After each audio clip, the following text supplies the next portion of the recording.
Welcome to Shrimperscast with me, Paul Hill, and a whole host of parliamentary candidates as we host a digital hustings in collaboration with the Shrimpers Trust.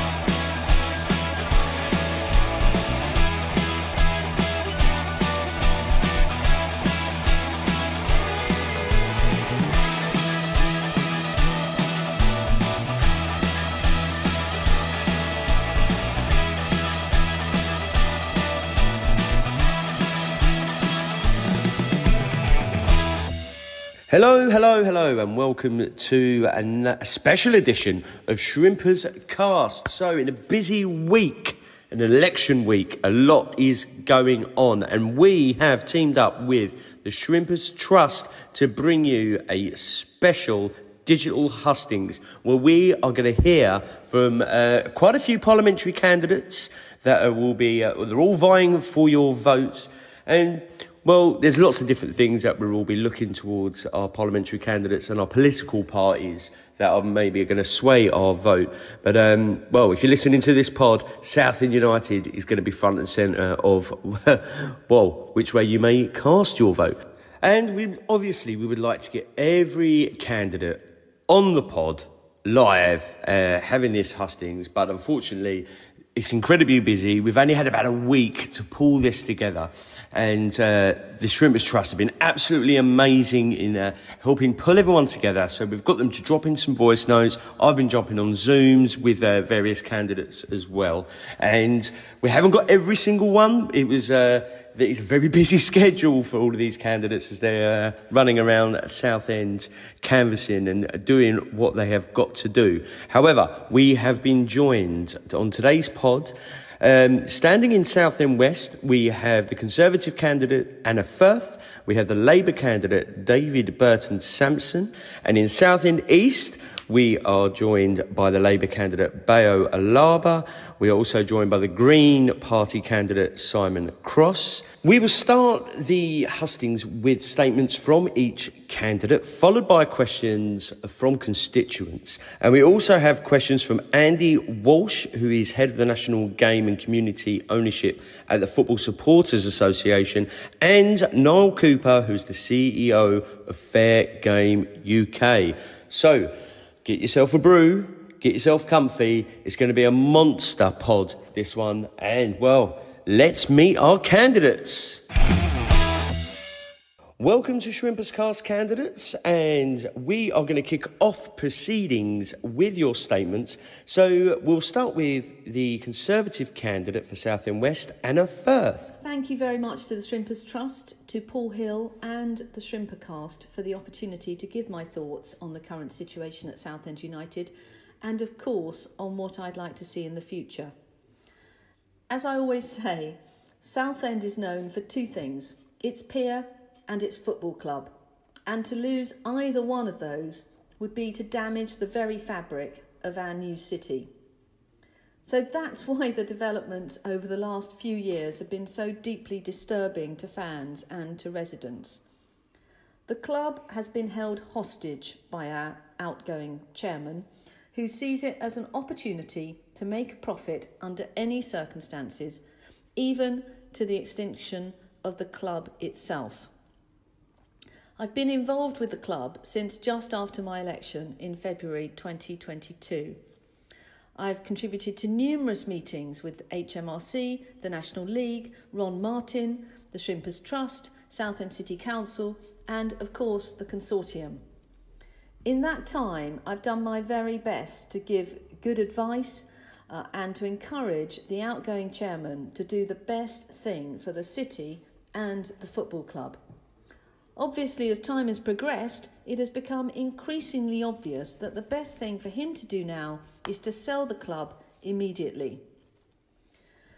However, over the last 2 years as your Member of Parliament, I've seen it as my duty to try and raise the profile of the club and its struggles in any way I could.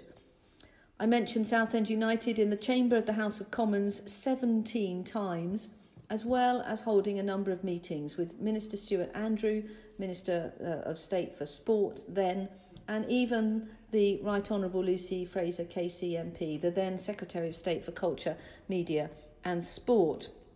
And the purpose of those meetings was quite simply to discuss Southend United and what more the government could do to help ensure another well-established, much-loved club does not fold. I was a firm advocate of the Football Governance Bill, which I believe is absolutely vital to safeguarding the future and sustainability of clubs further down the pyramid. I was bitterly disappointed that the club didn't make it through wash-up in the final days of this Parliament because reform is so desperately needed.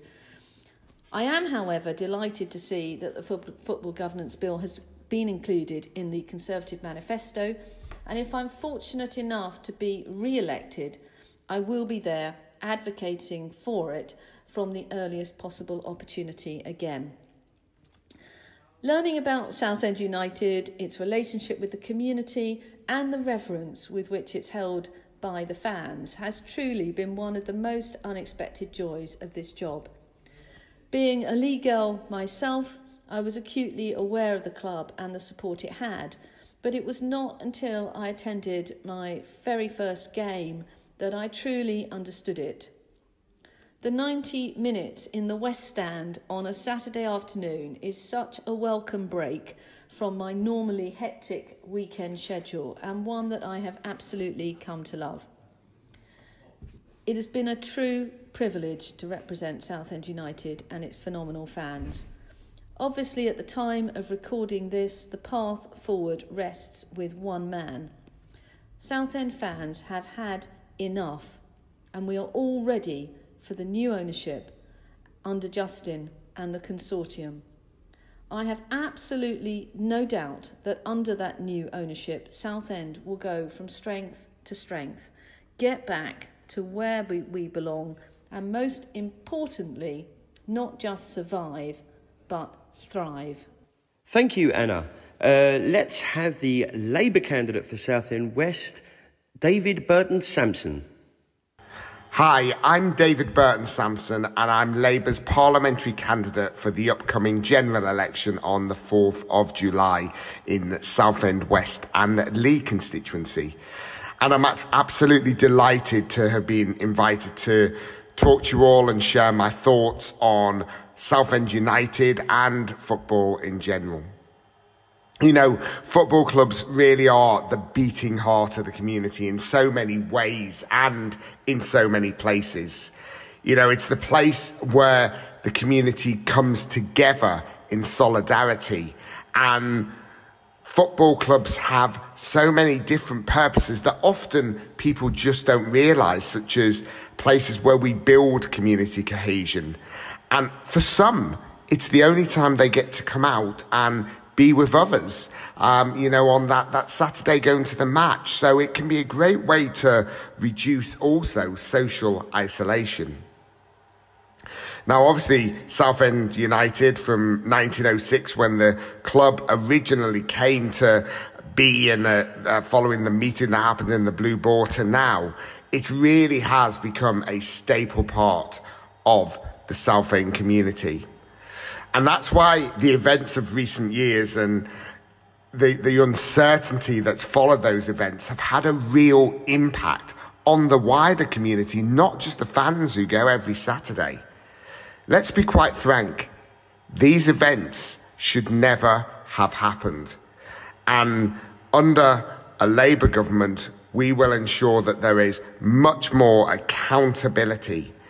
Labour will bring in our Football Governance Bill and also give much more strength to an independent regulator who will ensure that we're never in this position again, because the damage this has done to our community, the damage this has done to Southend United and to the fans and the players and the team is just simply unacceptable.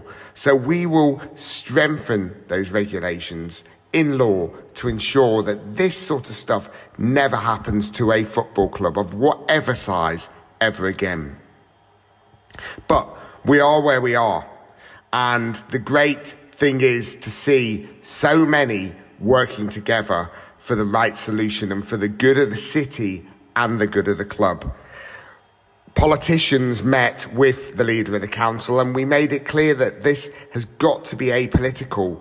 This has got to be for the benefit of the city. The consortium are working very close with the leader of the council as well, Councillor Daniel Cowan, and I'm pleased to see that they are close to an ultimate solution. And I just urge everybody to keep working as closely as possible to ensure this ultimate solution for the club is finalised as soon as possible. But of course, the Shrimpers Trust has been amazing in their representation as well throughout. And I love to see organisations like the Shrimpers Trust who come together and represent on behalf of a much wider group in ensuring that we get the right outcomes for that group. So Shrimpers Trust, well done, and keep up the good work. You know, if this goes to plan, the investment opportunity from the consortium is going to be amazing, and it's going to turn that stadium into a place that's more than just a match day venue. It will truly become a centre point of our community and of our city, and that's a really exciting prospect. Southend United Community and Educational Trust, again, is a wonderful part of the club, and I'm proud myself to have supported them as well quite recently. You know, I'm passionate about young people finding a place to go and a place to find things to do, and the work of the Southend United Community and Educational Trust certainly provides that opportunity. But for now, we need to stand strong as a community and to continue to protect this really important community asset. The club's not just the stadium. It's the people, it's the team, it's the staff and the supporters. The stadium is just the enabler for this to happen. And I pledge, as your MP, to continue to work with all parties involved in this matter to ensure that this vital community asset rises and continues to thrive. Thank you, David. And now we'll bring in Bayo Alaba. Hi, this is Bayo Alaba. I'm the Labour Party parliamentary candidate for Southend, East and Rochford. Firstly, I'd like to sort of thank Paul and the team at Shrimperscast for asking me to come and present to you sort of at this sort of very sort of key time in the football club's history, in Southend United's football club's history. What I want to do is talk a little bit about myself. And actually, you know, I appreciate and I apologise for not being able to sort of do it in person, but obviously due to the impending general election, things are very tight and I'm able to sort of do this in person, so apologies once again. But what I'd like to sort of say is that I am a football person. I'm a big football fan. I'm a big fan of sort of lower league football. And my journey, if you like, into football was, like most people, I played football as a kid. I played for my school, I played for my borough, I played for sort of, you know, and I played all around the country. And it's sort of, for someone who is, you know, for a second generation sort of immigrant into England, that was good for me because it enabled me to sort of travel around the country with my various football teams and actually understand and see the country in a different way, if you like, you know, coming out of East London. So football was a tool, it was a passport for me. So what I want to sort of go on to talk about is, just to give you a bit of background, I was born in East London and loved football and played a lot of football. And I spent time in the army when I was younger. I joined the Parachute Regiment Reserves, which was also a bit of a passport for me in terms of sort of realising my potential. And then when I came out, I worked in Southend as well. I worked for a company called Mappin Electronics and spent time in their marketing department. In terms of on the side, I played a lot of football. I played a lot of amateur football and player managed a club called the Parliamentarians. I believe it's one of the largest sort of amateur clubs in Europe, and I was on the committee for probably about 5 or 6 years. So I understand the challenges of lower league football, the administration of lower league football, what it does, how it supports young people whilst they're sort of growing. So again, very important. So if you like, that's kind of my lens into into football. From a business perspective, I was one of the creative pioneers in the Shoreditch, Hoxton, East London economy. And I understand what sparks are needed in order to sort of reimagine a community. For me, Southend United is key. It's fundamental to Southend's future. It's played a big part, if you like, in Southend's past, but I think it's fundamental in Southend's future. And so I'm absolutely 100% behind all the efforts of the Shrimperscast and the supporters to try and get their club back, but also to see it sort of solvent and viable and successful. Because I can see how promising and how supportive a vibrant football club can be. You just need to look at, say, a club like Brighton and see what it's done for the city, how it lifts the mood, how it changes the perspective, how it broadens the horizons. And so that's what I see here. In terms of sort of what I do outside of work and everything else, I'm also a mentor. I've been mentoring sort of people for about 17, 18 years across for different reasons, whether it's behavioral, whether it's career, whether it's business mentoring. But another aspect, I work with Sussex FA and I mentor young footballers who've been released by football clubs. So I'm talking 17, 18, 19-year-olds who don't have a plan B, and what the industry of football has sort of created in terms of these young people who need guidance because they now need to source another career. So I approach football in many different respects. My business background, I believe, helps me to support and be the right type of MP for Southend, East and Rochford. I think Southend is fundamental. Southend United is fundamental to Southend, the city's future and the wider community. And I would do everything within my will to support the club and to push it forward for it to be as successful as possible. Thank you. And the Green Party candidate, Simon Cross. Yeah, as Paul says, I'm Simon Ashley Cross. I'm the most experienced candidate in either of the two constituencies in Southend. I've been living in Southend for 17 years, and as Paul says, I represent the Green Party for Southend East and Rochford, which used to be Rochford and Southend East.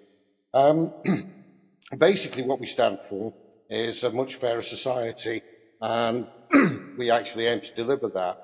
And first of all, I must say thank you very much for inviting me to actually speak to the Shrimpers. Because obviously over the last few years you've had a fairly rocky time, and I understand very much as a lifelong Sheffield Wednesday fan just how tough it is to support the football team. Apparently Sheffield Wednesday are now the least viable team in the Championship as a consequence of a bad chairman, and I think that there are some parallels here. What I'd like to say is just outline a little bit about mine and my party's policies. The party stands for a number of things, but the key issues this time round are, first of all, the NHS. We actually need a much fairer settlement on the NHS and on the staff that work there. And we also need to remove the privatisation that's actually drinking money out of the NHS that should actually be reaching the patients. I've actually been a long-time campaigner for Safe Southend NHS, and there is a serious fear now that they are gradually closing down our hospital and moving our care to Basildon and Broomfield, and I won't let that happen. Secondly, we understand very much that there isn't a housing shortage yet. There will be, but at this moment in time, what there is an affordability crisis. Houses are not affordable to either buy or rent. Rents are escalating massively. The nonsense about affordable rent is just doesn't bear thinking about.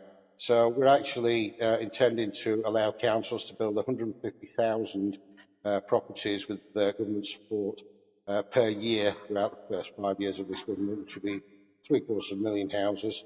But these will be appropriate houses, properly funded, properly insulated, and actually genuinely affordable. These will be on the council housing list.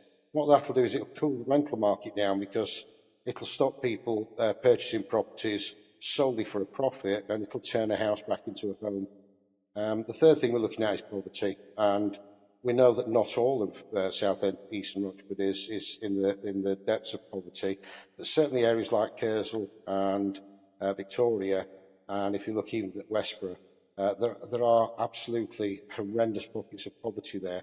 And what we want to do is make the benefit system fairer, increase the minimum wage, which is nonsensical, to a more realistic £15 or more per hour, which will give everybody that security for their purchase of food and household heating and lighting.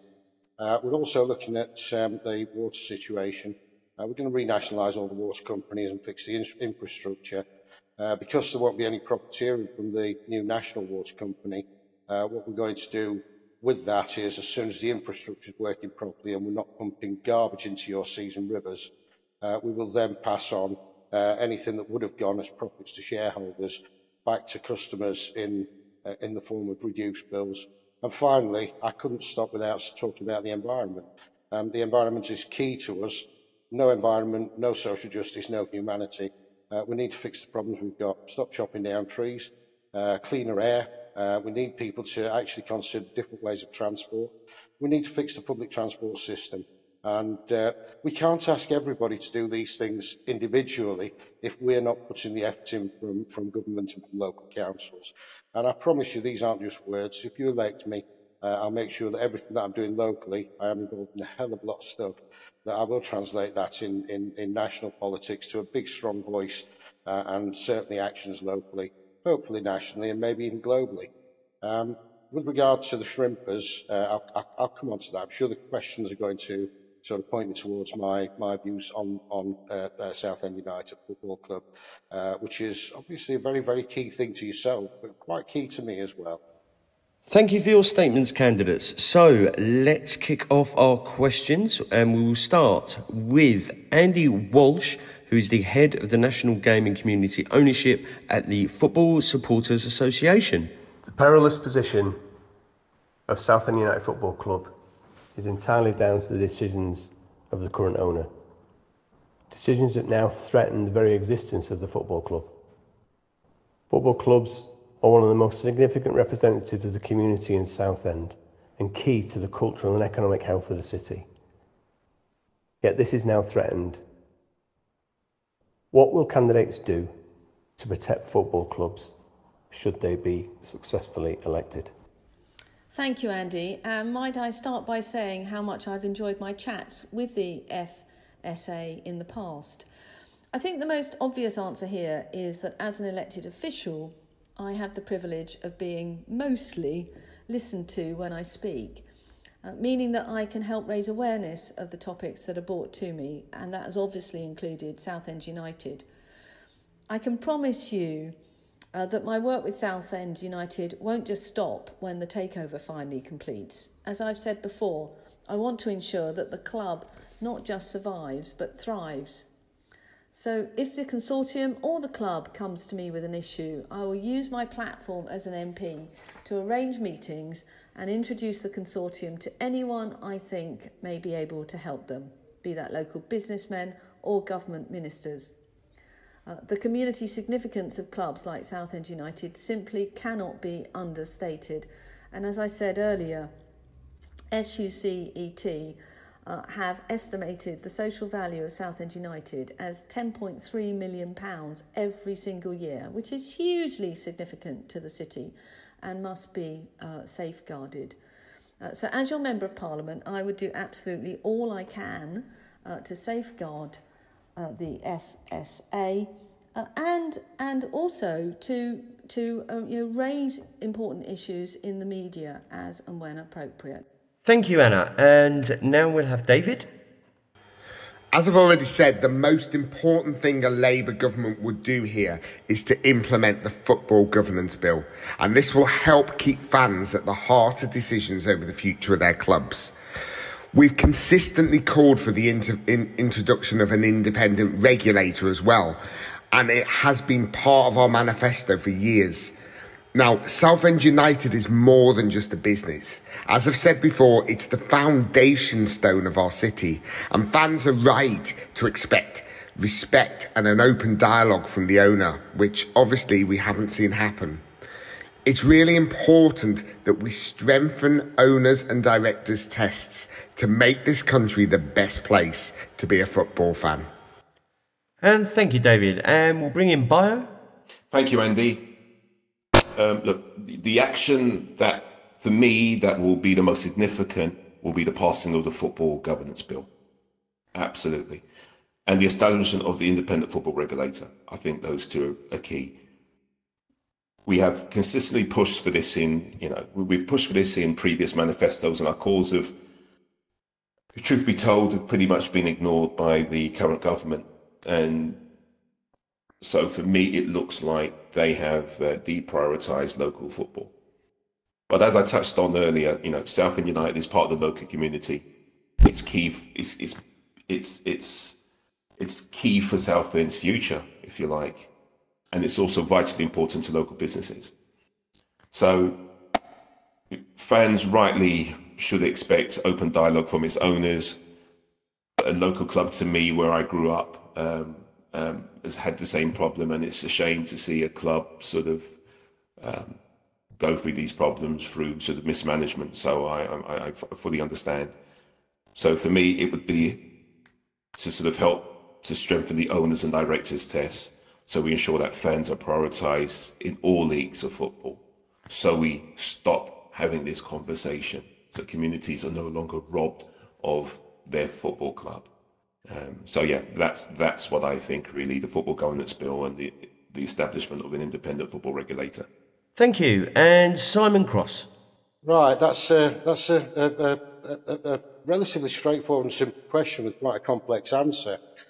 First of all, I am going to mention Southend United, because I think it's a prime example of a community football club which has been it's become a pawn in some sort of a property developer's game, and I think it's absolutely outrageous.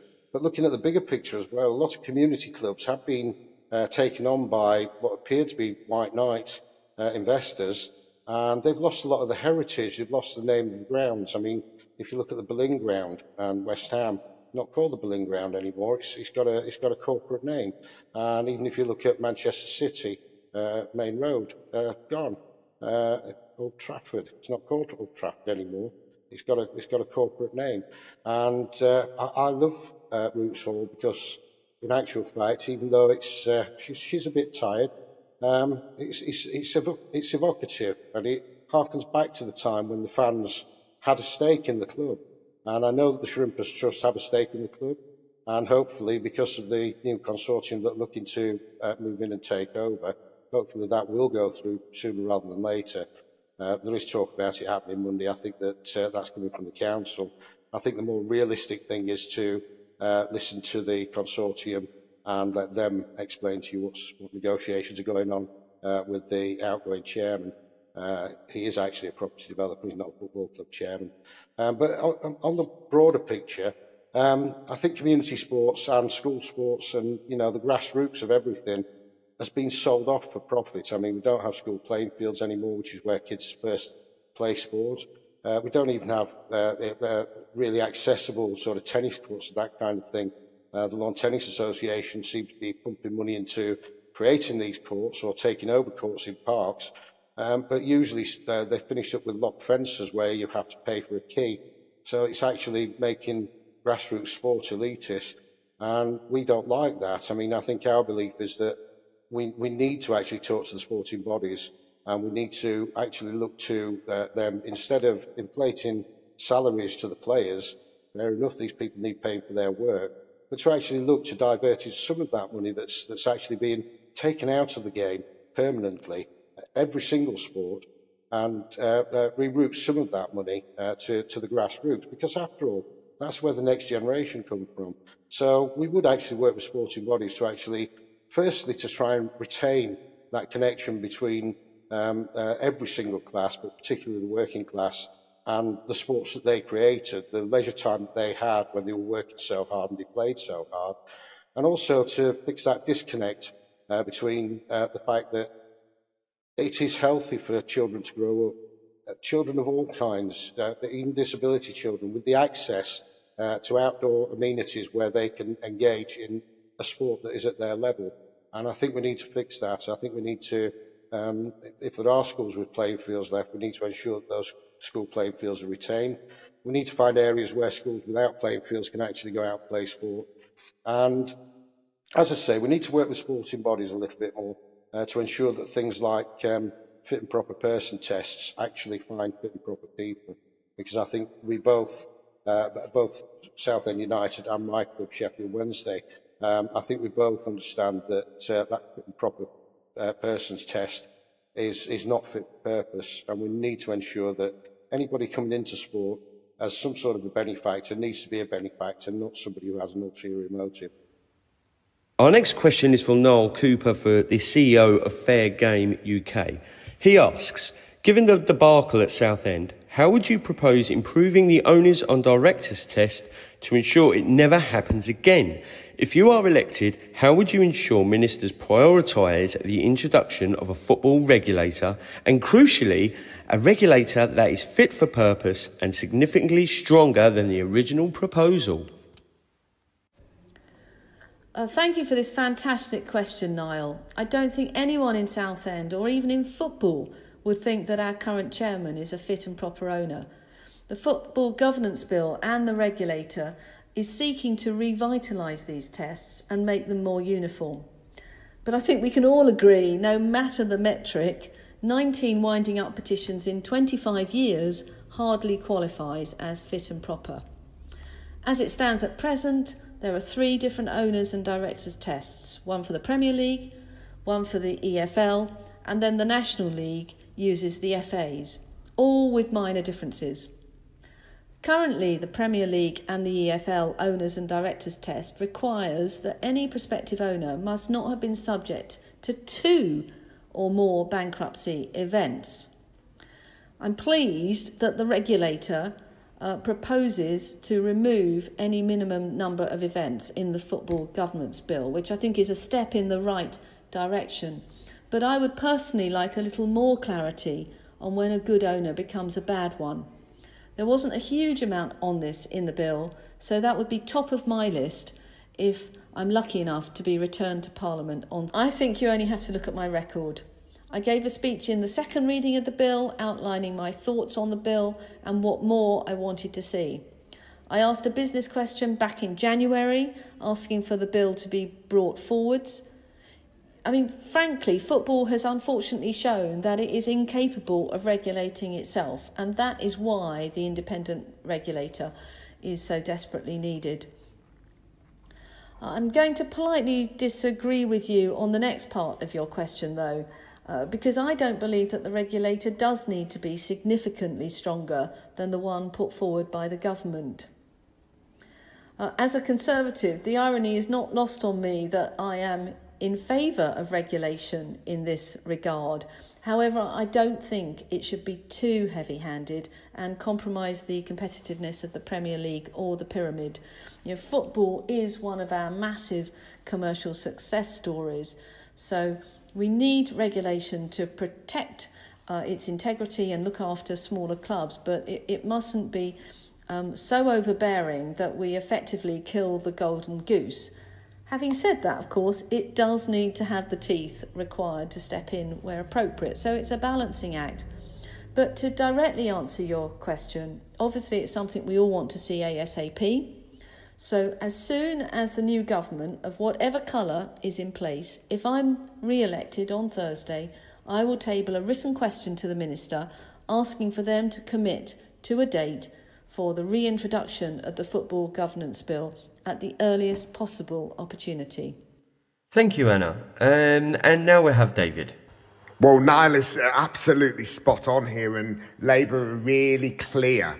While Rishi Sunak and his Tories have wasted time, we want to see the Football Governance Bill become law without delay. And as I've said, we need to get the independent football regulator up and running as quickly as possible and give fans a greater say in the game. It's really important to me, really important to the Labour Party, and we'll do it without delay.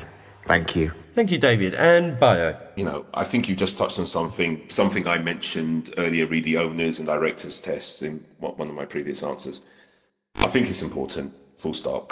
I'm reassured that the prospective Labour ministers will prioritise the introduction of a football regulator, because we've repeatedly pressed for it in past manifestos, and indeed it's also in our current manifesto. In contrast, the current government, they've delayed this introduction. I don't know why. I don't know the reason for it, but they have, and it's failed to pass before dissolution last month. So for me, I hope this sort of juxtaposition between their approach and ours suggests that we are the party focusing on improving football governance for the benefit of fans across the country, and the champion, if you like, of good local football, which is what Southend United has delivered, and we would like to see it carry on, sort of, serving the community in that way. Thank you, Bayo. And Simon Cross? Yeah, and it's partly a political question and partly a common sense question. I mean, the political side of this is regulators are generally bad. They come in with good intentions and with a good sort of pamphlet saying what they're going to do. But if you look at Ofcom, if you look at Ofwat, if you look at the schools regulator, Ofsted, they all do a particularly bad job, and they're quangos, but they actually feed into a political narrative. So then we come to the political. Any appointee, as we see with the BBC Trust, the BBC is going down the toilet because the appointments to their board are largely political. So to actually stop this happening, from the point of view of a regulator, we need a completely independent regulator who is appointed literally by, once again, co-production by every single stakeholder actually deciding who that regulator should be and their terms of reference. From the point of view of fit and proper persons test, first of all, certainly in football, I think there are other sports as well where this is applied. It isn't hard enough. It doesn't actually look at what a fit and proper person is. It looks at their nationality and their status of being in this country. It looks at whether they've got enough money to trade for the next 12 months. It looks at whether they're criminals, and arguably some have slipped through the net. And what it should look at is what is their purpose for investing in and becoming a board member and a chairman of a football club. Thank you, candidates. So our next question is Abby from Prittlewell, and she asks, considering the significant economic impact that football and Southend United have on our local economy, what specific strategies will you implement to support and enhance this economic contribution, ensuring that the club and associate businesses continue to thrive and benefit our community? Well, thanks, Abby. I think that's an excellent question. And also, you're absolutely correct that Southend United plays a massive role in our local economy. In fact, it contributes around £10.3 million in social value every single year. And that is something we absolutely have to protect. What I can tell you is that if I'm re-elected as your MP on Thursday, I will continue to do whatever I can to assist the club in achieving all of its aims, whether that's through helping them access government funding or advocating on their behalf to Southend City Council or interceding with the regulator. I will always be an active and passionate champion for our local club. Thank you, Anna. And David? Abby's absolutely right that local football clubs are the foundation of not only our local identity, but our local economies. When Southend United does well, all of Southend feels the benefit. And if I'm lucky enough to be elected as your MP, I want to work to enhance brand Southend, raising the profile of our historic club in Parliament and throughout the country. Thank you, David. And Bayo? Hello, Abby. Thanks for your question. You are right to raise the economic and socio-cultural benefits of local football clubs. It's very important. For me, Southend is all the better when Southend United is functioning as it should. I would prioritise spotlighting the historic club of Southend United in Parliament and across the country more broadly, should I have the privilege to serve as MP for Southend, East and Rochford. Thank you. Simon Cross. That is a fantastic question, and I think this lies partly with local members of Parliament, partly with the local Borough Council from the political side, and partly with the local media. I certainly think they could do a hell of a lot more to enhance the club. And I think what we're looking at here is that most clubs rely quite heavily on the promotion of sponsors for various parts of the operation, so advertisers and that kind of thing. And I think that the city in the whole could do a hell of a lot more to promote the value of them promoting their business through a tie with the football club. So more advertising, more shirt sponsors, more potentially arrange trips around the stadium. Maybe we could get corporate sponsors to actually pay for school kids to actually come and have a meet and greet with the players and a guided tour of the facilities. I also think that more money should be made available, and I think central government needs to make more money available to local authorities. And even though at the end of the day Southend United is actually a business, I do think there are some things like, for instance, the promotion of the youth team. I think Boots and Laces is a fantastic facility. I don't think you need a huge, enormous improvement to the facilities for training. Perhaps a super-duper training ground might be on the wish list, but I think Boots and Laces does a good job, and I think it could be people could be more aware that it's there and make more use of the community ties that the club is always trying to forge. Andrew from Southend asks, what steps will you take to ensure that Southend United has the necessary infrastructure and support to thrive, including improvements to stadium facilities and partnerships with local businesses and educational institutions? Thank you, Andrew. I think it's quite obvious that Roots Hall is in need of some real work. It hasn't had the investment it has realistically needed over the last 20 or so years. I saw this firsthand last year when I joined in with the other supporters at the Community Action Day to help get the stadium ready for the new season. We need to ensure the club receives all the money it has been promised from all sources, and I will continue to make representations on behalf of the club to ensure that that happens. Otherwise, I will treat the club as I would any other major infrastructure development in Southend West and Lee. In other words, provide any assistance that I possibly can. I will offer to liaise with the council, to convene meetings with the relevant ministers. I will also gladly bring government ministers to Southend to visit the club and basically do whatever it takes to get the FaceTime and the engagement we need from government. The club is already blessed with a fantastic community outreach programme, the Southend United Community Educational Trust, which I have had the pleasure of working with in the past, and similar to everything else in Southend West and Lee, I'm always ready to help however I can. And thank you, Anna. And David. Well, Andrew, thanks for your question. I think cooperation is the name of the game here. We need to get every stakeholder around the table and develop a long-term plan to support the club and the surrounding area. After 14 years of decline under a Tory government, our roads are in a complete mess and our local authority is facing massive budget cuts. That has a knock-on effect for the football club and obviously nearby businesses and for home and away fans. I'm really pleased as well, though, that the consortium are focused on what they can do with the stadium as well to turn it into a centre of the community, and I'm really excited to see the plans that they're going to be bringing forward. Thank you, David. And Bayo. Thank you, Andrew. Look, partnership is the key word here. I'm keen to have every relevant stakeholder involved in the development of a long-term sustainable plan to support the club and the local area.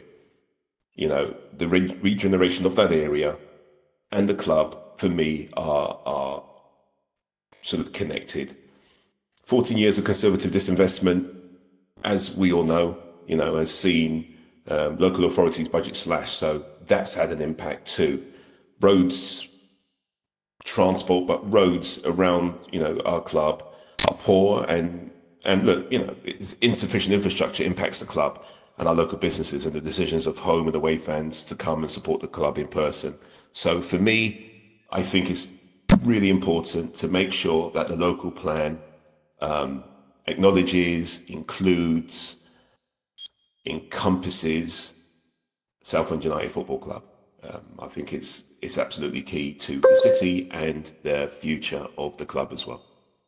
Thank you. And Simon Cross. What's important to me is the latter parts of that. I mean, I think there is a responsibility on councils to ensure that certainly infrastructure getting to and getting from the club, and actually being able to, if you have a vehicle, being able to leave that vehicle safely without inconveniencing others. We need to make more provision for that. I don't know what form that would take, but we need to look into opportunities, whether that even be having. I mean, I've always wanted a genuine park and ride, which would be an absolute bonus on a Saturday for a football club, except in the height of summer, where people could just park somewhere off-site and have a dedicated number of buses round about match time, bringing people to the stadium. It makes sense for the environment, but it also makes sense for the football club and for the people who live with the football club in the heart of their neighbourhoods, most of whom I've heard very few complaints from residents. They know there's going to be a football match and they accommodate it. With regard to the facility itself, as I say, I would be loath to ever say that I would like Southend to move away from Roots Hall. I think Roots Hall is the club, and I think we've lost far too many of those lovely, beautiful, evocative names and stadia. But I do think we need to help out a lot more with actually bringing that up to a much higher standard. I mean, it's costing every penny that's invested in the stadium just to keep it up to the requirements of the FA to make sure that it can stay open as a safe stadium. And I think we need to look into ways, certainly with clubs at Southend's level, probably a couple of tiers above and a couple of tiers below, of making sure that the facilities are maintained with assistance, because you can't put all the weight on the shoulders of people who are working tirelessly to actually commercialise the club to a point where it's financially viable. Jordan from Rayleigh, who asks, the recent football white paper outlines several reforms aimed at improving governance and financial stability in football. How will you ensure that these reforms are effectively implemented to safeguard not only the future of Southend United, but support the broader football community? Thank you, Jordan, for that fantastic question. The white paper was crucial for football. It obviously recommended the introduction of the independent regulator, which, if implemented properly, will provide the stability that many clubs, especially in the lower leagues, need to put themselves on a sustainable footing. The government had just begun debating the Football Governance Bill, and in fact I had fought to be on the Bill Committee, which debates the bill line by line to ensure that the voices of those at the bottom of the pyramid were heard. And in fact, I was the only MP representing a National League club on that bill committee. Frustratingly, we were halfway through when the election was called, so we're going to have to start again in the new Parliament. However, I will be advocating at the first possible opportunity for the bill to be brought back without further delay. Southend may have escaped this time, but we need the regulator in place as soon as possible to ensure there is never another Bury situation. Thank you, Anna. And David? Labour will bring forward football governance reforms to put fans front and centre if the party wins the general election. Labour's Football Governance Bill will help put football fans at the heart of decisions over the future of English football. We'll deliver a new independent football regulator. Despite repeated promises, the Conservative government failed to pass the legislation for an independent regulator before Parliament was dissolved for this general election. We will do this as a priority. Thank you, David. And Bayo? Hey, Jordan. Thanks for your question. Look, I'm proud that the Labour Party have already committed to advancing several football governance reforms to prioritise clubs and fans. I think it's really important, and I feel and I'm glad that we're leading the way. If Labour wins, we will advance Labour's football governance bill, which will put fans front and centre of decision making around English football, which I hope will support people like you and your sort of will and wishes with regards to supporting your club. Key to our plans is the delivering of a new independent football regulator. The Conservative government has consistently failed to deliver their promise for an independent regulator, with no legislation passed before Parliament, before the parliamentary dissolution last month. So you can count on us with regards to implementing this governance bill to support clubs like Southend United. Thank you. Simon Cross. I don't want to see any club go out of business, and I'm a Sheffield Wednesday fan, as I've said several times. I do not want to see anything bad happen to Sheffield United, my city rivals. It's always been a relatively friendly rivalry, apart from in the bad old days of the late 70s. And in actual fact, if Wednesday can't be successful, my hometown, I want it to be successful. And similarly, I know there's a lot of West Ham fans who are actually Shrimpers at heart. Their first club is Southend United. They love the glory of West Ham. They'd like to see that glory in Southend. And the way to play this, it's all about the shuffling of money around a roulette, a gambling table. We need to stop that happening. And what we need to do is, because the Premier League is simply one of the most profitable entities on the planet from a sporting perspective, it certainly sits alongside other entities. But in actual fact, the Premier League clubs are actually profligate. If you look at La Liga, it's not just here. If you look at Spain, the two most successful clubs in European football are both, without the help of the banks that back them, bankrupt because they overspend. Had it not been for inward investment from oil sheiks, Paris Saint-Germain would not be the club that it is. So what we've got to look at is these clubs actually feed on the fact that there are lower leagues and there are sort of ladders that people climb to get to that ultimate accolade of playing for their country or playing for the big silverware. And those clubs, they need to be not encouraged. There needs to be a legal process to ensure that a larger percentage of the enormous sums of money that are flooding around at the top end, not just trickle down, but that they have a commitment to ensuring that every single league, right from the people playing football in the park on a Sunday, has some form of help and support. So here I am with a Shrimperscast legend. He's joining us at a point in a pivotal point of the club's history. Welcome, Mr. Liam Ager. How are we doing, mate? You all right? Hello, Paul. I think that intro was the definition of too kind, which makes it all the more reason for me to be happy to be here. Oh, it's great to have you back on, sir. Great to have you back on. And, we've just finished our digital hustings there with all the, well, not all of them because we couldn't track down everybody, but a fair few of our parliamentary candidates, giving them their thoughts if they were to be elected to the Houses of Parliament. But it's very important. It's a big thing, isn't it, being elected an MP and then having to deal with what's going on at Roots Hall?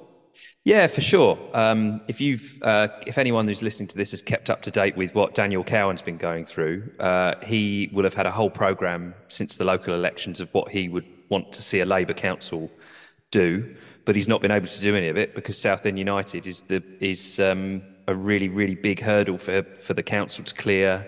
It's the whole thing is dragging everyone under, really, and it's all down to one man. So we've had the hustings is really, really important because it gives candidates an opportunity to grapple with a really serious local issue, but one that's playing out in the context of national significance. You know, the Conservative government going into this election, we're talking about bringing in an independent regulator, and essentially that is a new body that would be set up separate to the FA, separate to the Premier League, separate to the EFL, to essentially oversee the football industry. And that means all sorts of things. It means like a one-stop shop for owners and directors tests. It means special powers to stop breakaway leagues and to resolve disputes and to encourage fan engagement and to encourage fan protections and stuff like that. There was lots of talk in there in the document about fans being able to block certain changes to heritage items. Do you remember at Cardiff, there was the guy that changed, they played in blue, and they had that guy from Malaysia, he still might be there actually, and changed their kit to red. Yes. Yeah. So they want, the independent regulator is being talked about as being set up to stop these sorts of owners doing whatever they want with local institutions that mean so much to people. And Southend United is a perfect example of that. And so, yeah, it's been really, really good to listen to some of those candidates and hear what they have to say on an issue that matters locally with national significance as well.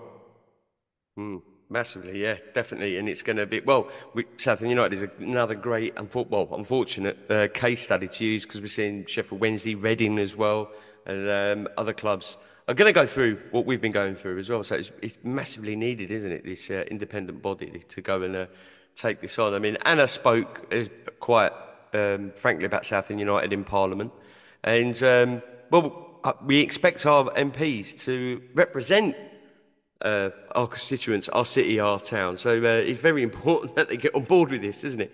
We do expect that, and I'll give Anna plenty of credit for being a really good constituency MP. She has listened to, initially, at the beginning of 2023, she was going to bat for Ron, and she was like writing letters to the court and saying, she was working with HMRC, and she was doing a lot of stuff that was pro-club, and she was really listening to Ron. But I think it was when Ron put the club up for sale that the trust put an arm around her and she started listening to the fans. And, she did a lot of work for the club before then, but she's been absolutely brilliant in doing so. She's been a brilliant constituency MP. She's listened to the thoughts of the fans. She's understood the situation. She has used her influence and her position to get herself in positions where she can find out information. She can mediate between parties. She's done really, really well. And in the interest of political balance, her counterpart in Southend East, James Duddridge, has done the square root of fuck all. So just in case anyone feels that I'm giving undue prominence to a particular candidate for a particular party, I will say that one person has been absolutely brilliant and one person has been absolutely useless. So 100% and 0% average out to 50, doesn't it? So Anna's been really, really good. She's exactly what you would want from a constituency MP. She's worked not just in terms of listening to us, not just in terms of local issues and mediation, but she's also been really involved in the independent regulator. She's been really helpful in terms of getting the trust into a position where we can speak directly to civil servants at DCMS who are writing the legislation. And I couldn't tell you exactly when, because the whole past 18 months have been a blur. But Paul Fitzgerald, who's the chair, and I think his son John Paul, met Stuart Andrew, who was at the time the junior minister for sport, who was leading the piece of legislation as well. So we've been able to be put in a really strong position where, as you say, we're a bit of a case study, unfortunately, a bit of a guinea pig.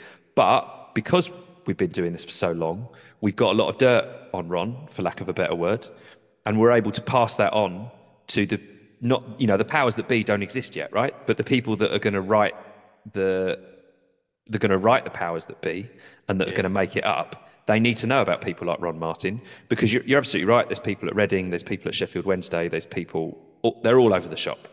But Ron Martin is one of their number for sure. Yeah, absolutely.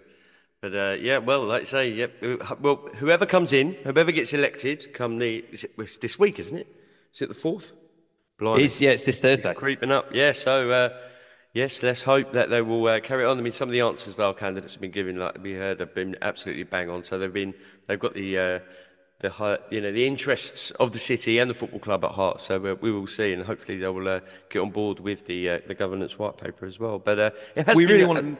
Sorry, Paul. We do really want to see that as well, because it's so easy for candidates to say, "Oh yeah, I'll do the right thing. I'll do the right thing," and that's where you've got to give Anna that extra little bit of credit, because she has done the right thing, And again, I don't mean that in any level of undue prominence, but she's talked the talk and walked the walk. And she can't make Ron sell the club, and she can't make the council do the property deal, and she can't make COSU keep bailing out Ron not paying the bills. But I don't seriously think there's much more that Anna Firth could have done in her role as an MP for Southend West. So hopefully, whichever candidates are elected, they've got some big shoes to fill there, because it's going to be, she's done really well on this subject. She's done really well. Definitely, yes, massively. Yes, so, well, time will tell, and we will see. Come the end of the week, no doubt. But it has been a busy week, hasn't it? Busy couple of weeks, actually. I think I've been trying to keep on top of it. I mean, I'm still recovering from my retina surgery, so I'm finding it very difficult to read Chris Phillips' reports and various other bits and pieces in the media. But we got dismissed again, didn't we, in the court? Was that last week, Wednesday? Yeah, so last Wednesday, there was a winding up petition against the club. That was from Stewart's Law, who were the law firm. Yeah. This was brilliant, because they were the law firm that were defending the club from previous winding up petitions. And guess what? Ron didn't pay his bills, so they got quite annoyed with him.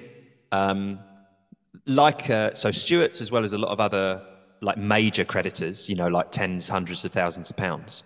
When COSU were looking at purchasing the club, they essentially had approached all of these creditors, and they'd done deals with them to either take payment plans or to take pence in the pound in some cases.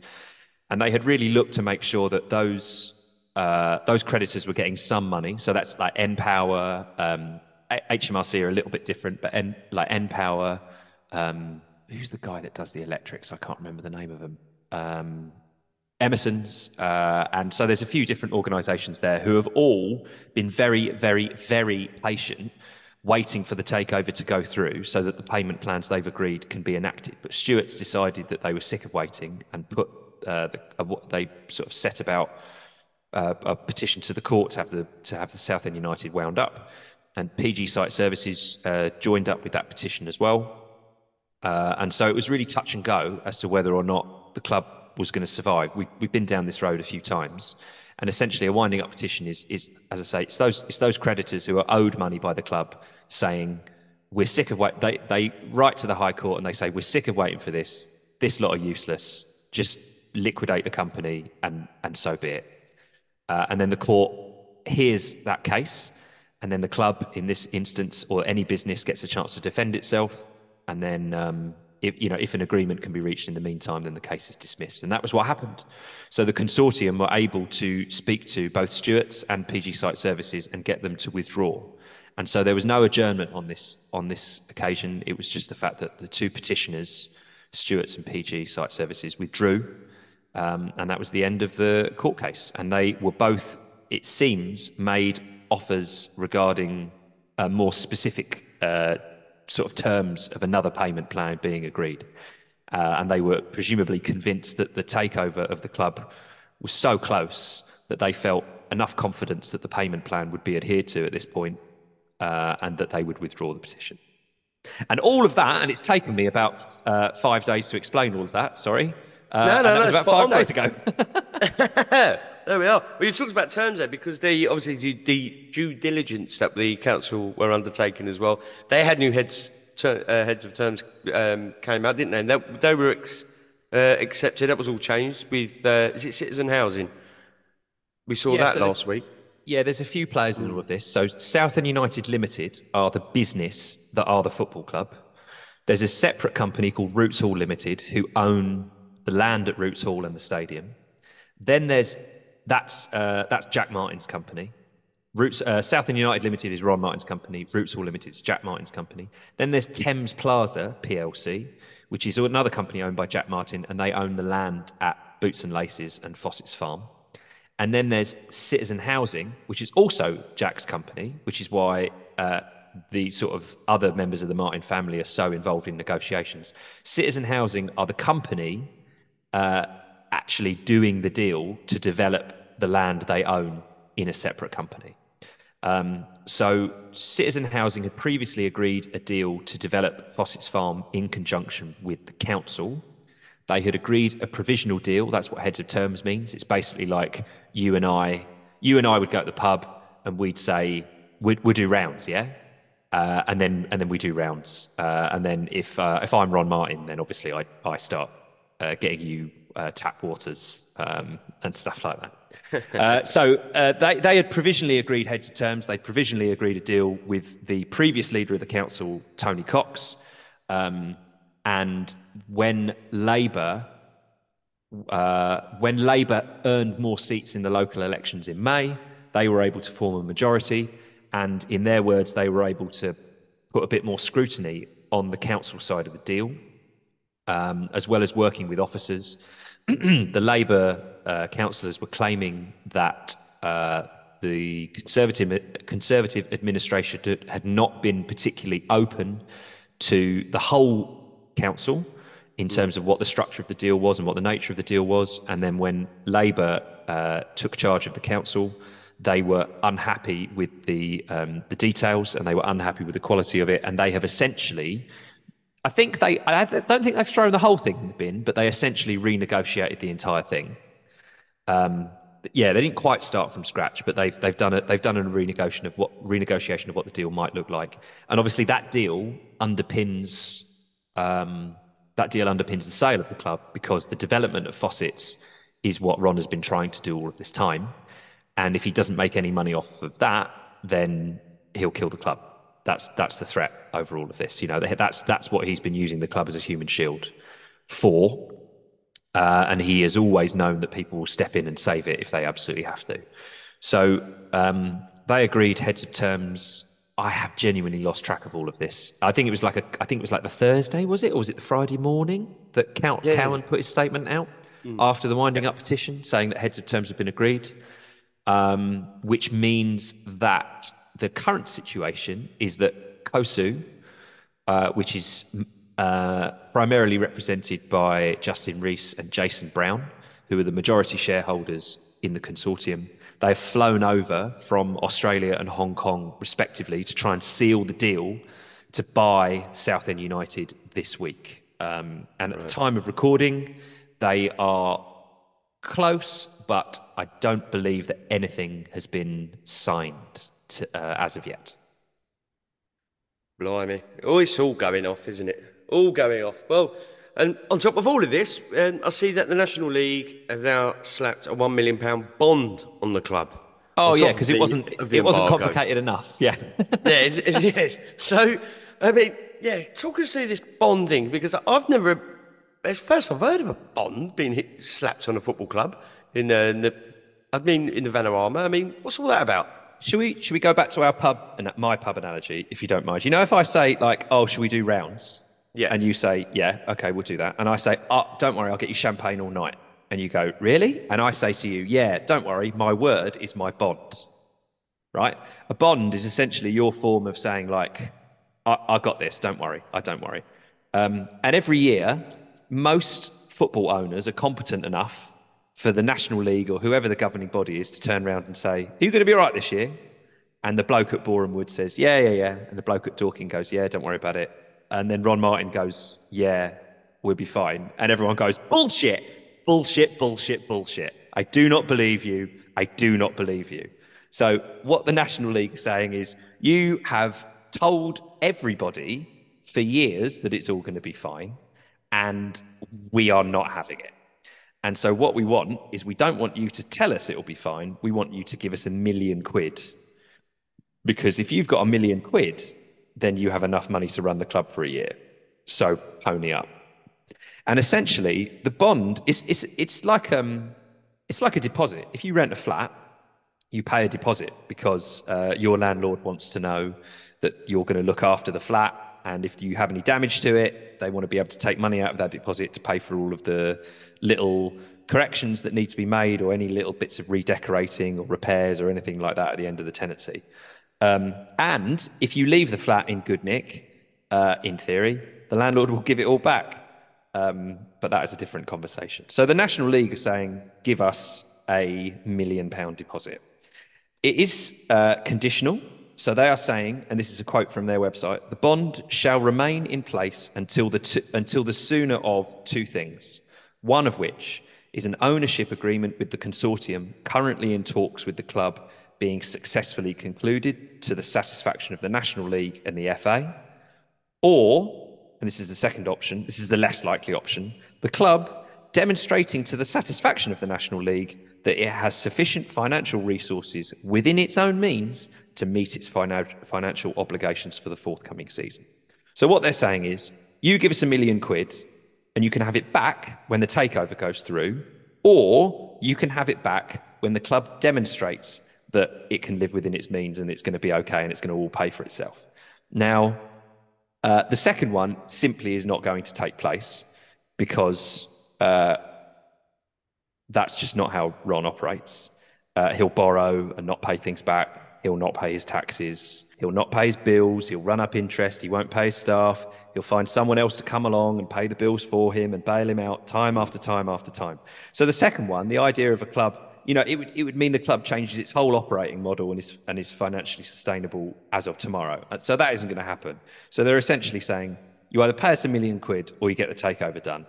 Or if the takeover is going to be done next week, you need to pay us £1 million now and we'll give it back to you next week. Or we'll give it back to you in 2 weeks or whatever. But it's essentially just a deposit because the National League, it says a lot that that's the level of confidence that they have in us to complete the season.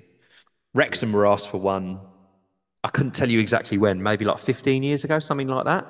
Oh, and wow. that was £250,000. It hasn't happened very often, but the National League asked Wrexham for one, I think about 15 years ago for £250,000. Right. And it was, it was fine. They weren't kicked out of the league. It was all okay. But of £250,000, even with the ridiculous inflation we've been experiencing, £250,000 is not the same as £1 million. It is a big deal. So it is really dangerous because what we haven't been told is if we don't pay the £1 million, what's the consequences of that? So last summer, the league said to us, if you don't pay HMRC and keep up to date with HMRC, we'll dock you 10 points. And if you don't pay your players and your football creditors, so like basically it's like clubs you owe, agents, all of that sort of stuff. And if you don't pay all these people and you don't keep up to date with all those payments, we'll dock you 10 points. And Ron, because he's Ron, thought, that's a load of bollocks, isn't it? And then guess what? They docked us 10 points in August. And it genuinely probably cost us promotion last year because Ron's an idiot. So it's nothing really more than that. It's just an advanced one on that. They're just sort of upping the ante a little bit and they're saying, but understandably, COSU, who have put £3.5 million into the club so far, are saying we don't want to do any more. Personally, I think they were mad to pay wages. They paid wages last Friday for all the club staff, all the players and all the non-playing staff. They paid wages. I think they were mad to do that, but they did it because, fundamentally, they're just good blokes, right? They just don't want to see people be put in a position where they're having to ring up the trust and say, can I borrow £1,500 from my credit card or for my rent? And that hardship money is there. That's what it was there for. But they don't want people to feel like they're in that position where they're having to ask for handouts because to say it's humiliating is really unfair, but no one relishes it. The consortium are just trying to give people a bit of dignity. All the things that Ron is trying to take from people, they're trying to just give a little bit back. In terms of negotiation, they've it shows a softer side, which doesn't help with what they're trying to do and trying to be hard with Ron. But there's a point, right, where you've got to say, and that was their line, they wanted to pay that money, so they paid it. And fair play. Good guys. Can't go on forever, though. There's got to be an end point, hasn't there? And let's hope it's in the next week or two, because we've got to shift that embargo as well, because we can't sign anyone. We're going to start the season again, aren't we? How many have we got at the minute? 15? 14?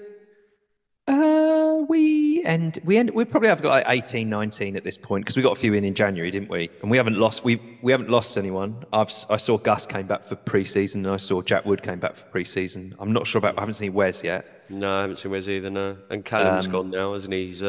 Yeah, that's true. That's true. Yeah, I mean, to be honest with you, I don't mean this to sound flippant, but because as I say, we don't know what the consequences of not paying the bond are as far as the National League concerned, right? So they may be a points deduction.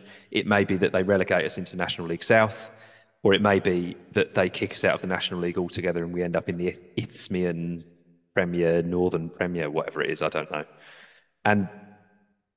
And to be honest, if we end up below National League South, whether or not Gus Scott Morris is there and signs a new contract is going to be the least of our worries, because we're in serious trouble. Because we can't expect Justin and Jason to be staying over. You know, they're busy businessmen themselves. They're going to be wanting a deal done sooner rather than later, aren't they? Yeah, that's our hope, really. The governance bill isn't going to save us. There's some good stuff in there, and we've been able to help feed into it, and we've had some good contacts, and fundamentally it's the right thing. The Conservative government that won the election in 2019 is arguably one of the most right-wing governments this country has ever seen. And when they were launching this legislation, they admitted openly that football is not a free market. It doesn't work. If my team is Southend United, if they're not playing very well, I'm not going to go up the road and support COSU, or I'm not going to go and support. I live in Brighton. I'm not going to go and support Crawley or Worthing or Brighton or do anything like that. My team's Southend United. It's not a free market, and people like Ron Martin have been exploiting the loyalty of fans, of like commercial partners, of leagues and governing bodies and all of that sort of stuff. And so hopefully, the candidates that we've heard from tonight can actually do something and get something over the line when a government or when Parliament reforms later on in the summer. The three main parties have all got commitments in their manifesto to say that they want to support a football governance bill going forward. And when I spoke to the FSA earlier this week, they thought that it would be in the first King's Speech, some form of football governance bill. The vast majority of the legwork has been done. The Labour Party lends itself more naturally to regulation and to protecting communities and stuff like that. So you would have thought if they get in, as looks likely, that there would be some tweaks to the Tories' plans for a football governance bill, but you would hope that actually not too much of it needs to change, just bulking up a few things and making the consequences a bit stronger. But the commitment is there, and we heard it from the candidates that we've spoken to this evening. You just got to hope that everyone could just get on with it, because there's more than one Ron Martin there at the moment, and if you can't get controls put in place to stop people like him buying football clubs, there'll be more people like him further on down the line as well. 100%, absolutely 100%. Well, we will see what the summer brings for us. And talking about the summer, you going away anywhere nice on your hollybobs? No, this week. So this week there's a general election. I've got a job interview tomorrow night. I'm moving house on Friday. Wow. And I'm going to Spain. I'm going to Tenerife, right? We haven't booked it yet, but I'm going to Tenerife, where that lad's gone missing. Oh well, yeah. But you're going to go and help look for him? I'm not going to help look for him. No, there's plenty of Facebook mums checking cactuses and stuff like that. So I did ask, but they don't need my help. So I'm hopefully going to go and I'm going to leave my phone in England, and I'm going to take my Kindle, and I'm going to go and read for 2 weeks and not talk to a soul. Excellent stuff. Well, hopefully the club will be, the takeover will have gone through, or you'll return and it will all be done. Fingers crossed. Who knows? But I certainly hope it's done by the time I get back from Tenerife, mate. Oh, mate. Well, enjoy your holiday, mate. The weather should treat you kind. I'm not going anywhere hot in the summer. Being a ginger, I get a tan every time I open the oven. So I'm looking to go somewhere a little bit more cooler than Tenerife. I might go up Cumbria or somewhere and hide in a cave and enjoy the beautiful scenery. You can go to Benfleet Road, because Ron Martin's house doesn't have much atmosphere to it, so you can always go there if you want somewhere a bit cooler. Yeah, why not? Excellent. Well, Liam, as always, it's a pleasure talking with you, sir. And then hopefully, all being well, we might be able to talk about the new season and new signings and everything else that's going on in a few weeks, as pre-season ticks over and kicks on. But thank you very much, dear boy. A pleasure talking with you again. Yeah, it'd be nice, wouldn't it? It'd be nice to just support a normal football club for once. I look forward to speaking to you when that day comes. Top man. Cheers, Liam. Cheers, Paul. And that wraps up a special digital Hustings edition of Shrimperscast with the Shrimpers Trust. Huge salutes, by the way, to everyone at the Shrimpers Trust there for help pulling this together at such short notice, and keep badgering and nudging our potential candidates to get in touch, which they eventually did. But we hope you've enjoyed this, and we look forward to speaking to you again where, well, you never know, the club may have just been sold to the consortium, and we can start talking about transfers and offsides and all of this stuff. So enjoy your summer, and we'll see you in a couple of weeks. Up the Blues.